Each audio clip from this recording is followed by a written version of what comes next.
Assalamualaikum sahabat lovers yang pastinya baik hati, tidak sombong, dan tak lupa dengan Sang Pencipta.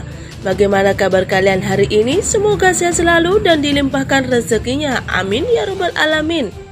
Admin ucapkan terima kasih kepada sahabat lovers yang telah mengeklik video ini, yang artinya kami yakin kalau kalian masih penasaran terkait siapa pelaku pembunuh Subang yang sesungguhnya. Dan kalau begitu, mari kita kawal kasus ini hinggalah tuntas. Terbaru kasus Subang, tak bisa mengelak, Pak RT dan Pak Ujang Zahri beberkan semua yang dilakukan oleh Yosef ketika di TKP kejadian. Kasus Subang kali ini menghadirkan penuturan Ujang Zahri dan Pak RT mengenai apa yang dilakukan Pak Yosef di TKP pada saat kejadian. Namun sahabat lovers, sebelum kita ke pokok pembahasan, bisalah kalian tekan tombol subscribe dan aktifkan tombol notifikasi agar channel ini lebih berkembang. Jika sudah, yuk kita simak kembali pembahasannya. Ujang Zahri dan Pak RT para saksi yang paling awal masuk ke TKP dan melihat langsung apa yang dilakukan Pak Yosef di TKP saat itu. Ujang Zahri atau Suparman merupakan orang kedua masuk ke TKP setelah Yosef.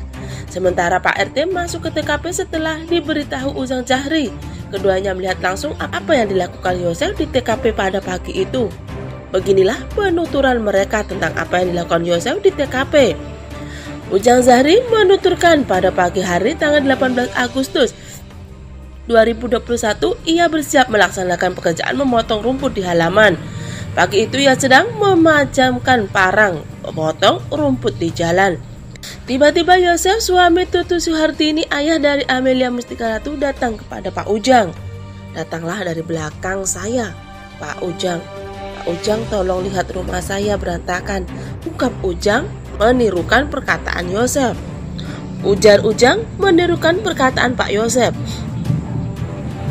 Yosef kemudian berlari menuju TKP diikuti Ujang.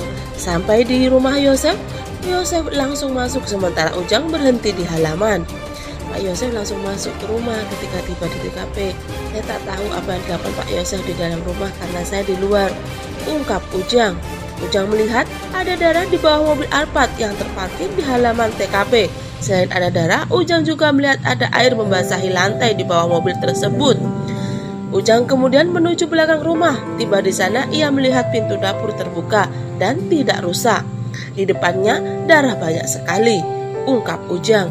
Melihat kondisi mencurigakan tersebut, Ujang mengatakan kepada Yosef bahwa ia mau lapor ke Pak RT.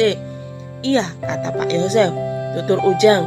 Ujang kemudian menemui Pak RT yang saat itu sedang berada di kebun. Setelah memberitahukan apa yang dilihat di rumah Yosef, Ujang kembali lagi ke TKP. Ketika tiba kembali di TKP, Ujang tak masuk, ia berdiri di depan pintu jalan. Keterangan Pak RT, Pak RT mengatakan pagi itu ia sedang berada di kebun ketika Ujang Zahri datang memberitahukan kondisi di rumah Yosef.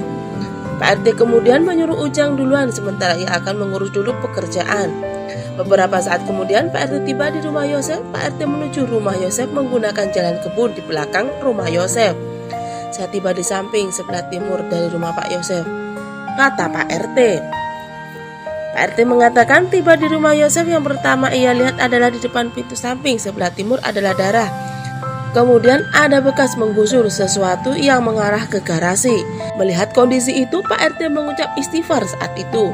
Saya berlari ke depan karena di samping terhalang garasi. Sampai di depan terlihat Pak Ujang sudah ada di pinggir jalan, kata Pak RT. Pak RT kemudian masuk ke halaman. Di halaman sudah ada dua warga, yaitu Gogo dan Dadang. Saya tengok ke mobil Alphard, di bawah ada genangan air dan ada bercak darah, ungkapnya. Ketika melihat di mobil ada kaki dan kaki itu tampak seperti sudah kaku. Pak RT menyuruh semua yang ada di halaman untuk mundur. Lalu saya lapor ke Kapolsek, katanya. Ketika tiba di Kapolsek, tiba-tiba ada mobil yang mau keluar dan memberitahukan bahwa kejadian di rumah Pak Yosef sudah ada yang melapor. Pak, udah ada yang lapor, ikut saya saja di belakang, ungkap orang yang ada dalam mobil. Ketika tiba di TKP, Pak RT disuruh bantu-bantu memasang garis polisi. Nah sahabat lovers, bagaimana tanggapan kalian? Cantum di kolom komentar dan terima kasih sudah menyimak video ini sampai habis. Sampai jumpa di video selanjutnya.